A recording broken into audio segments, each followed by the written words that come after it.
जय शिवराय मित्रांनो, आपल्या the MCQ corner या यूट्यूब चॅनलला आपले सर्वांचे खूप खूप स्वागत. तर आपण आज पाहणार आहोत मराठी भाषेचा उगम आणि व्याकरण. आजपर्यंत आपल्या यूट्यूब चॅनलवर तुम्ही विविध प्रकारचे म्हणजे विविध विषयावर तुम्ही सरांचे लेक्चर्स पाहिले. तर आज माझ्याकडे माझा पहिलाच व्हिडिओ आहे मराठी व्याकरणावर. तर आपण आज पाहणार आहोत मराठी भाषेचा उगम. तर पाहूयात.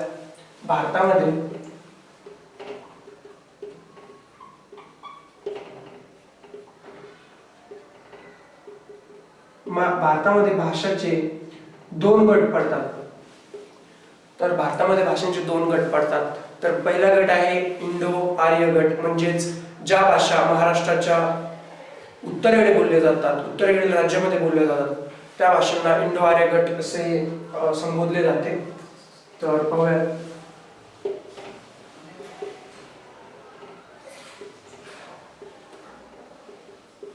आणि ज्या भाषा दक्षिण भारतात बोलल्या जातात, म्हणजे दक्षिण भारतातील विविध राज्यांमध्ये बोलल्या जातात, त्या भाषांना द्रविडियन भाषा असे म्हणतात. तर आपण पाहूयात.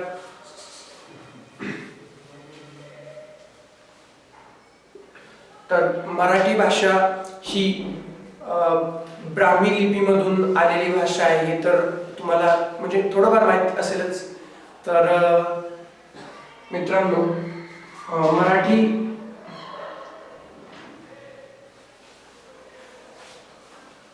भाषा दिन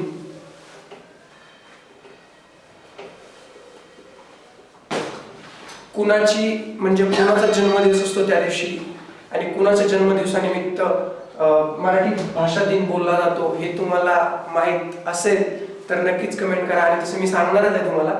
तर आपला मराठी भाषा दिन हा वि. वा. शिरवाडकर म्हणजे आपले सर्वांचे लाडके कुसुमाग्रज यांचा जन्मदिवस म्हणून आपण मराठी राजभाषा दिन 27 फेब्रुवारी 27 फेब्रुवारी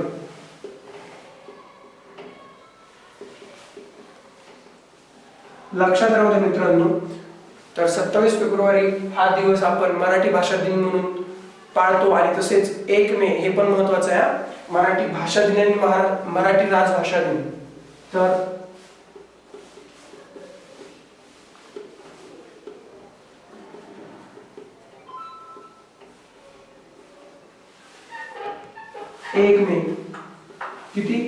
एक मे आपण मराठी राजभाषा दिन हा 1 मे दिवशी साजरा करतो.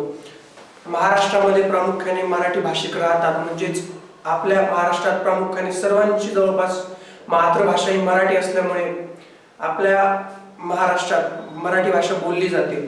आणि तसेच आपण आता पाहणार आहोत प्राचीन लिप्या, म्हणजे आपली जी भाषा आहे त्याच्यासाठी आपण जी लिपी वापरतो, तर त्या लिप्या आपण पाहणार आहोत. तर पहिली लिपी आहे खारोष्टी लिपी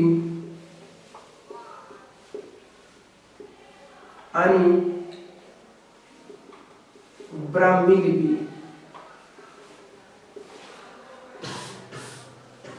तर मित्रांनो, ब्राह्मी लिपी ही याच्यामध्ये जास्त प्राचीन आहे. तर मी तरी पण खालीवर झालेलं आहे माझ्याकडून, पण ब्राह्मी लिपी सर्वात जास्त प्राचीन भाषा आहे भारतातील. तर ब्राह्मी लिपी विषयी म्हणजे तुम्ही नावावरूनच तुम्हाला थोडी आयडिया आली असेल. तर ब्राह्मी लिपी ही ब्रह्मदेवाने शोधली असं पण म्हणतात.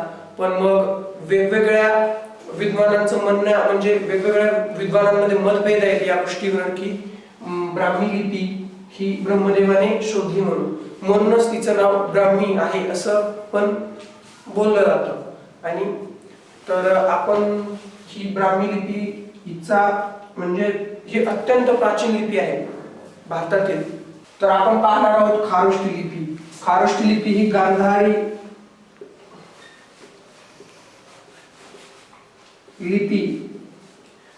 लिपी म्हणून ओळखली जाते. आणि तसेच गाढवाच्या ओठाच्या आकाराची लिपी असे तिला संबोधले जाते. तर ही भाषा प्रामुख्याने भारताच्या वायव्येस म्हणजेच अफगाणिस्तानमध्ये आणि तिकडे कंधारकडे बोलली जाते.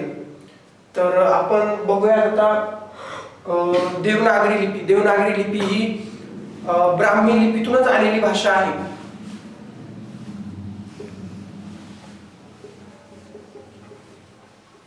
देवनागरी लिपी तर देवनागरी लिपी मित्रांनो ही ब्राह्मी लिपीतूनच आलेली एक भाषा आहे आणि ही भाषा म्हणजे तिचा इतिहास असा आहे की जे पूर्वी लोक पूर्वी जे देव होते, जे आर्य जे स्वतःला देव मानत ते लोक जे नगरात राहत असत आणि त्यांच्यावरूनच त्या लिपीचं नाव देवनागरी म्हणजे ते जे लोक होते तर ते लोक आर्य लोक नगरात राहत आणि ते स्वतःला देव मानत. बघा आता ते स्वतःला देव मानत म्हणूनच या लिपीचं नाव देवनागरी लिपी असे पडले आहे. तर आपण आपली मराठी भाषा पण आपण देवनागरी लिपीतच लिहितो. तर या लिपीला अजून एक शब्द आहे बघा मित्रांनो, तो नक्कीच तुम्ही लक्षात ठेवा. आपण मराठी भाषेला मित्रांनो जरी तुम्ही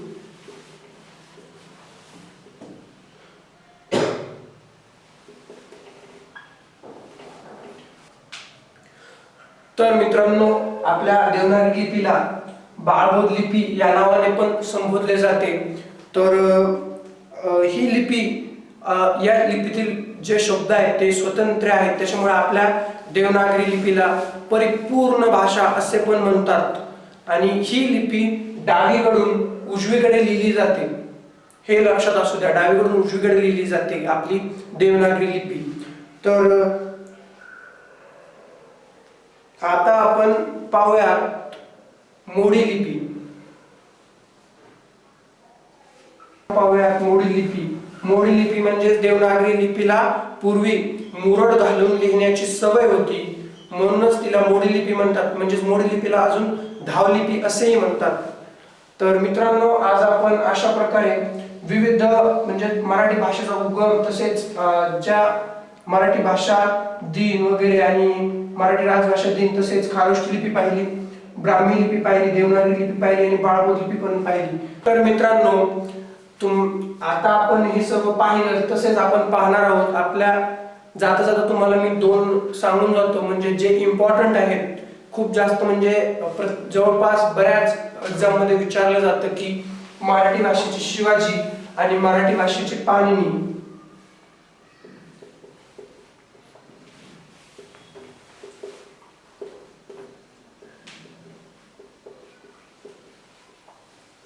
तर तुम्हाला माहित असेल तर कमेंट बॉक्स मध्ये सांगा. तर मी तर सांगणारच आहे, तुम्हाला पण माहिती आहे.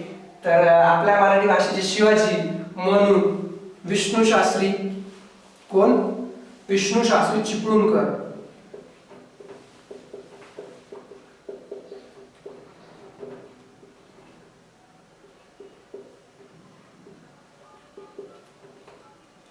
आणि मराठी भाषेचे पाणिनी सर्वांचे लाडके दादोबा पांडुरंग तरखडकर. कोण? दादोबा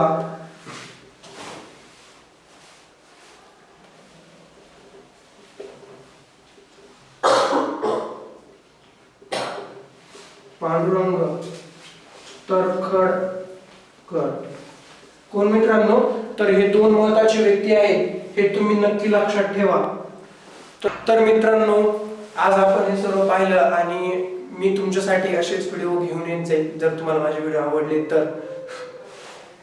आणि आपण पुढच्या व्हिडिओमध्ये पाहणार आहोत मराठी भाषेची पार्श्वभूमी आणि तसेच आपली मराठी भाषा किती जुनी आहे, म्हणजे त्या बाबतीत आपल्याकडे खूप सारे पुरावे देखील उपलब्ध आहेत. तर त्यावर आपण चर्चा करूयात पुढच्या व्हिडिओमध्ये. तर मित्रांनो आपण व्हिडिओ पाहिल्याबद्दल खूप खूप धन्यवाद आणि व्हिडिओला नक्कीच लाईक करा आणि सबस्क्राईब करा. आम्ही तुमच्यासाठी मेहनत घेत आहोत, तर थोडं तरी सहकार्य करा आणि भेटूयात पुढच्या व्हिडिओमध्ये. चलो बाय बाय.